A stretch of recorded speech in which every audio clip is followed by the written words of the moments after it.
Glória a Deus. Deixa eu ler um texto com os irmãos. Abra em Efésios, capítulo 2. Nós vamos reler o texto de domingo e eu quero ministrar uma palavra curta, porque nós vamos ter uma comunhão depois. E eu quero só reforçar algumas coisas aqui.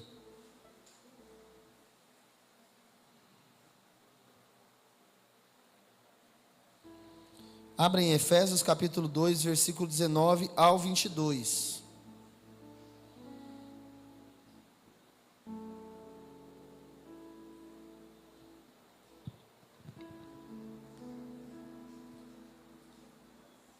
Domingo nós estivemos falando aqui sobre vivendo como igreja, o que Deus espera de nós como igreja, né? Como família em Deus. E domingo eu falei sobre 2 fundamentos. Eu quero reforçar esses fundamentos aqui hoje. Não vai ser a mesma palavra, mas eu quero reforçar algo. Porque hoje é uma oportunidade que nós temos de alinhar a visão da igreja, de trazermos uma direção. Antigamente o pessoal chamava de culto de doutrina, não é isso? Chamava, para quem é das igrejas convencionais.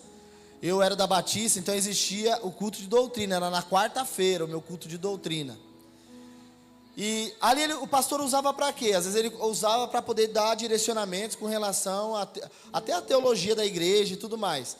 Hoje aqui eu quero aproveitar essa questão que nós estamos falando de como nós podemos viver como família de Deus. Eu quero trazer algumas coisas para nós aqui. Olha o texto que está escrito aí em Efésios capítulo 2, do 19 ao 22. Portanto, vocês já não são mais estrangeiros nem forasteiros, mas concidadãos dos santos e membros da família de Deus, edificados sobre o fundamento dos apóstolos e dos profetas, tendo Jesus Cristo como pedra angular, no qual todo edifício é ajustado. Fala assim: todo edifício é ajustado e cresce para tornar-se um santuário santo no Senhor. Nele vocês também estão sendo edificados juntos. Fala assim para a pessoa do seu lado assim, ó: nós somos edificados na unidade. Fala com a voz de profeta assim, ó: nós somos edificados na unidade. A Bíblia diz: para que se tornarem morada de Deus por seu Espírito. Então, amém. Eu quero falar um pouquinho sobre isso, porque essa família espiritual que nós estamos falando, que é a família de Deus, que está aqui em Efésios capítulo 2, a Bíblia compara ela a um edifício. Olha que interessante, ao mesmo tempo que o Senhor diz o seguinte: vocês são uma família, ele compara, nós estudamos um tempo atrás sobre os aspectos da igreja. Então, a igreja como exército, a igreja como corpo, a igreja como noiva. E uma das formas de enxergarmos a igreja como família. E como um edifício. Eu achei muito interessante isso aqui. Hoje eu quero trabalhar nós vamos trabalhar aqui a questão da edificação da igreja. Em Efésios capítulo 4, por exemplo, mostra que todos os ministérios, 5 ministérios, eles servem para a edificação da igreja. O que é edificar? É construir, é levantar algo. Só que não é levantar algo para qualquer um e de qualquer forma. Olha o que diz Efésios capítulo 4, versículo 11 em diante, até o 12. Ele designou alguns para apóstolos, outros para profetas, outros para evangelistas, outros para pastores e mestres, com o fim de preparar os santos para a obra do ministério, para que o corpo de Cristo seja edificado. Para que existem os apóstolos, os profetas, os evangelistas, os pastores e mestres? Para ficar discutindo na internet quem sabe mais? Para ficar dizendo que é esse que é aquele que manda? Não! O intuito e o objetivo final é preparar a igreja, preparar os santos, edificar o corpo de Cristo, essa família espiritual. Tudo que nós fazemos na igreja, ela deve ter o propósito de edificação, de um para com os outros. Então nós temos que pensar na igreja dessa forma. Tudo que eu vou fazer, eu preciso pensar da seguinte forma: eu estou edificando meus irmãos, Eu vou dar um exemplo para você bem prático, e eu tento colocar isso na cabeça dos irmãos. É que hoje aqui não deu para fazer uma dinâmica, mas eu queria fazer uma dinâmica, só para exemplificar. Quando nós tocamos aqui, você vê que todo domingo eu falo de música, eu gosto de bater neles porque eu estou no meio deles, aí é maravilhoso. Olha só, quando nós tocamos aqui, não é para se aparecer, não é só porque a gente gosta, apesar de muitos gostarem. O propósito tem que ser, eu estou fazendo algo para edificar a igreja, para edificar os irmãos. Eu estou aqui usando meu talento, meu dom, para servir os irmãos. Por isso que eu tenho que ser comprometido com aquilo que eu estou fazendo. Porque eu não estou só aqui tocando por tocar. Eu tenho que entender que eu estou aqui edificando a igreja de alguma forma. Estou usando o talento, o dom que eu tenho para servir. Todo talento, todo dom que Deus dá, não é para nós nos vangloriarmos. Não é para enchermos o peito e dizermos, nós somos bons. Não, é para servir a igreja, é para a edificação do corpo de Cristo. Então, isso eu estou falando todo tipo, seja talento ou dom espiritual, como talentos e dons, vamos dizer assim, naturais. Por exemplo, alguém que trabalha com construção. Às vezes ele está vendo que a igreja está precisando de fazer algo, e ele olha para aquilo e fala, eu vou usar o meu talento e o meu dom para poder abençoar a obra de Deus. E fazendo isso, eu estou abençoando a vida dos meus irmãos. Deu para entender que é tudo? Tudo que nós fazemos como igreja deve ter o propósito de edificar uns aos outros. Hoje minha esposa estava em casa fazendo esfirra. Ela gosta muito de cozinhar. Ela gosta muito de fazer bolo, essas coisas. E ela estava hoje fazendo esfirra para os irmãos. Ela prega bem menos que eu aqui, minha esposa. Mas o que ela estava fazendo hoje? Usando o talento e o dom que ela tem para servir os irmãos. Estou dando um exemplo dela, mas outras pessoas também fazem isso. Tudo que nós fazemos então, ele deve ter o propósito de edificar uns aos outros. Efésios capítulo 5, versículo 15 ao 21 diz assim: tenham cuidado com a maneira como vocês vivem, e não sejam como insensatos, mas como sábios, aproveitando ao máximo cada oportunidade, porque os dias são maus. Portanto, não sejam insensatos, mas procurem compreender qual é a vontade do Senhor. Eu quero destacar esse versículo, depois nós vamos voltar nele. Não se embriague com vinho que leva à libertinagem, mas deixe-se encher pelo Espírito, falando entre si com salmos, hinos, cânticos espirituais, cantando e louvando de coração ao Senhor, dando graças constantemente a Deus Pai por todas as coisas, em nome do nosso Senhor Jesus Cristo. Sujeite-se uns aos outros por temor a Cristo.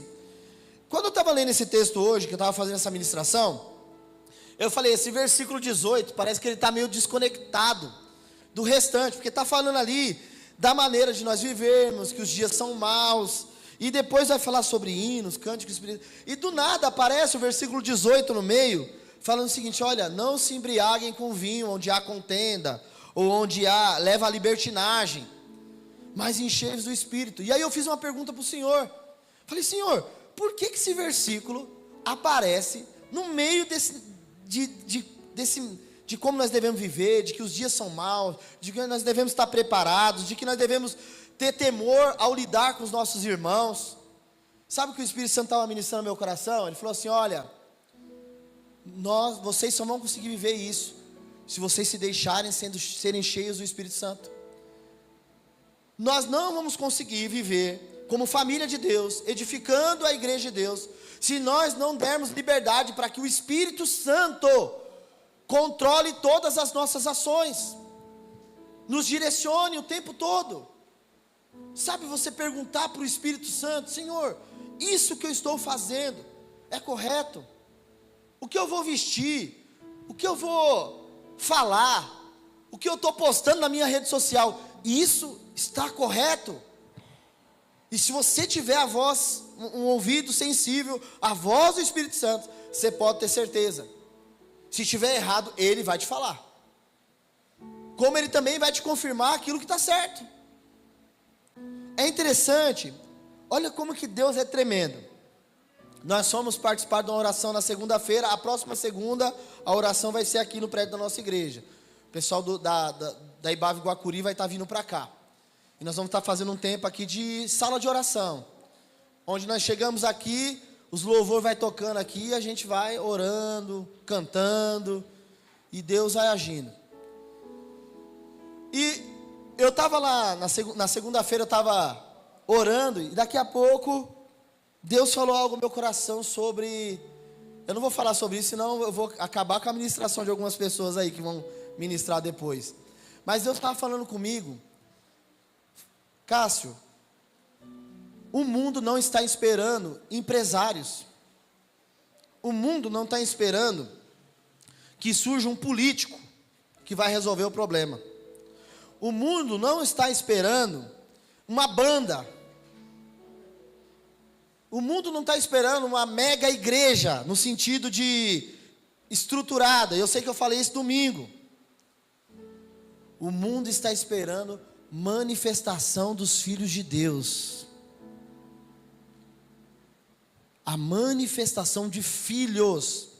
E aí eu estava lá, com isso no meu coração, orando, e eu comecei a ficar assim, maravilhado, olhando: Deus, o Senhor está esperando a manifestação da família de Deus, que é os filhos de Deus. E aí eu cheguei para o Daniel estava lá orando no cantinho, e eu falei assim: Daniel, aí eu falei, tudo isso que eu falei para vocês, eu falei para o Daniel: o mundo não está esperando isso, não está esperando uma banda, não está esperando... Eu falei: Daniel, o mundo está... A natureza aguarda com expectativa a manifestação dos filhos de Deus. E aí o Daniel começou a rir, e eu olhei para aquilo e falei assim: ele deve ter gostado do que eu falei, né? Porque eu falei de uma forma para ele que deve ter mexido com ele. Aí depois ele me abraçou e falou assim: pastor, eu estava vindo com o pastor Marcelo no carro, e sabe qual era o versículo que nós estávamos debatendo? Que os filhos que precisam se manifestar, desse versículo, eu não sabia, eu não estava no carro com eles, eu não tinha como saber exatamente, eu nem cumprimentei ele, eu só cheguei lá e falei: Daniel, Deus, a natureza está aguardando a manifestação dos filhos de Deus.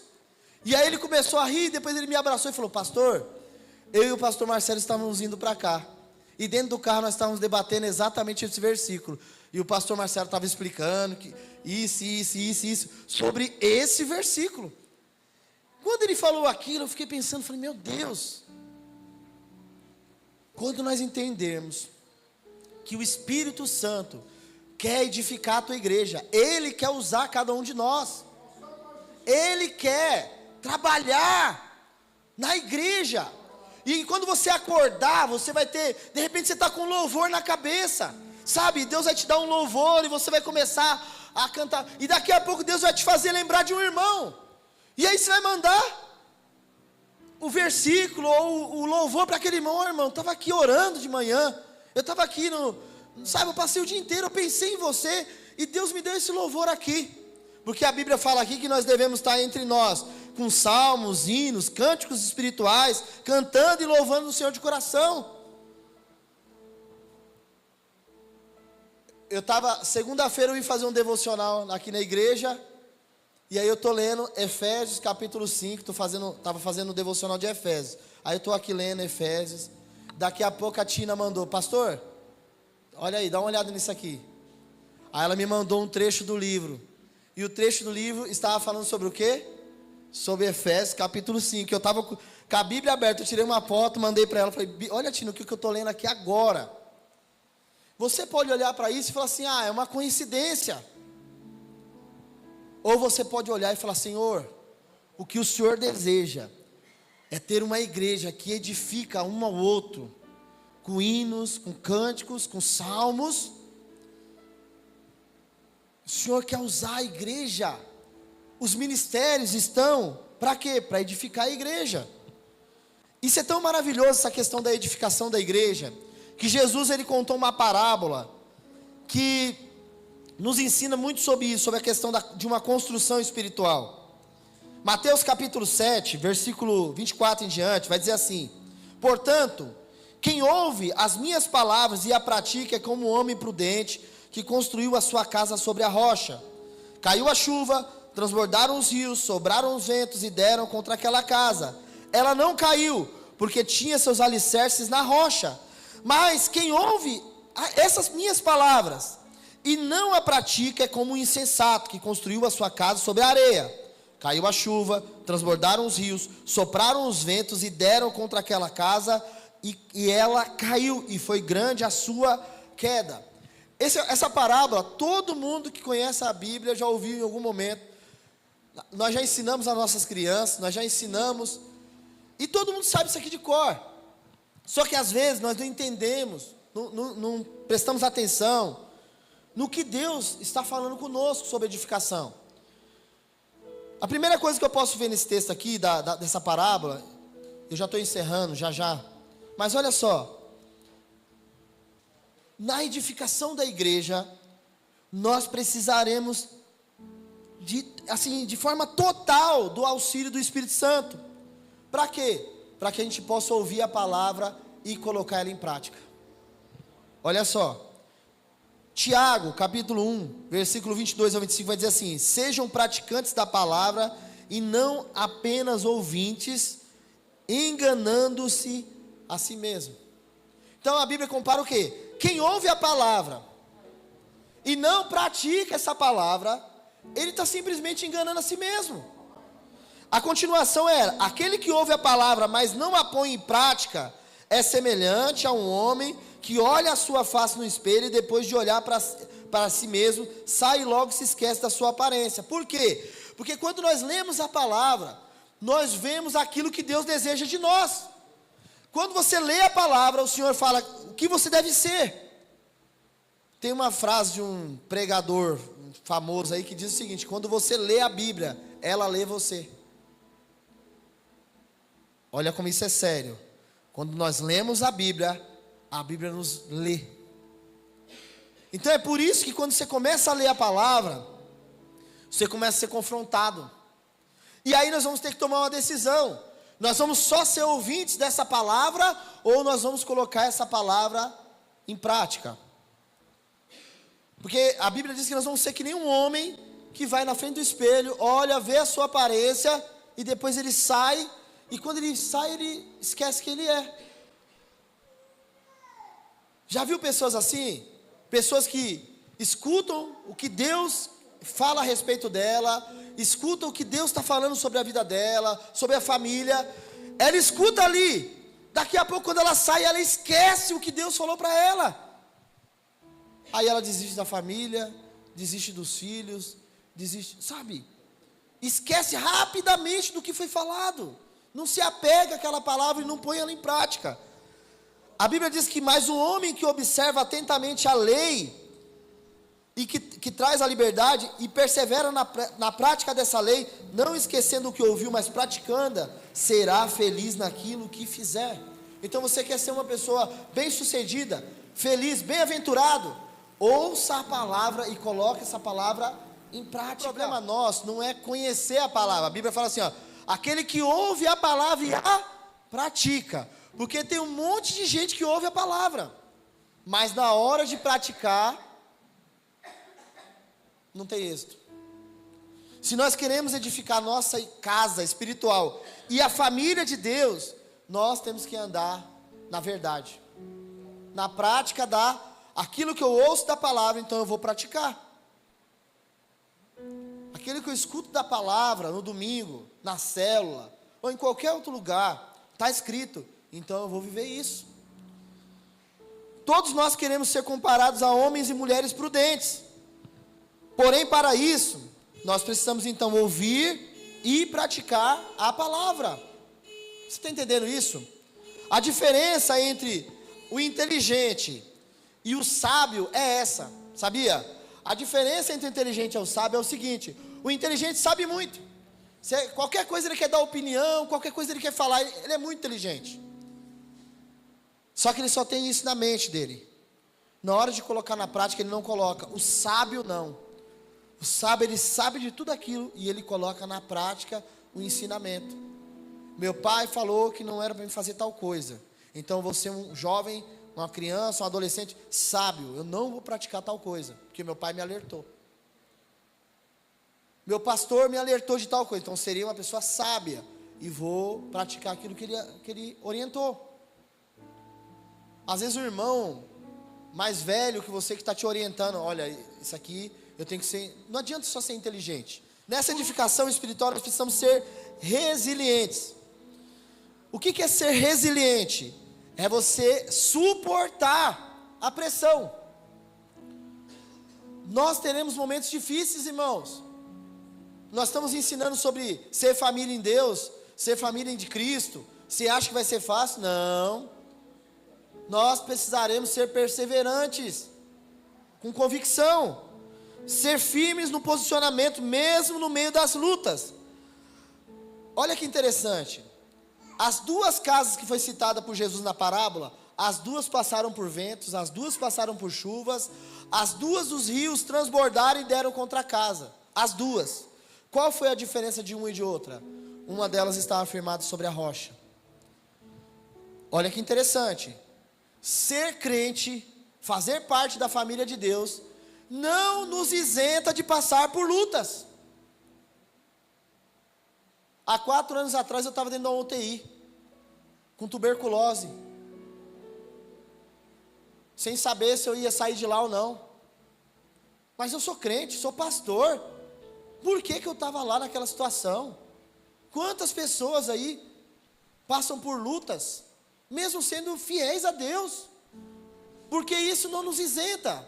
Estar na família de Deus não nos isenta de passar por lutas, por tribulações, por vendavais, por chuvas, por rios.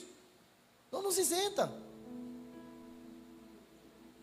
A diferença é, se a minha vida estiver na prática da palavra, ouvindo a palavra, praticando ela, a minha casa está sendo edificada sobre uma rocha. E quando vier esses dias difíceis, ela não vai cair por terra, não vai. Vai se manter. Então você precisa também aprender a ser perseverante, resiliente no dia da luta.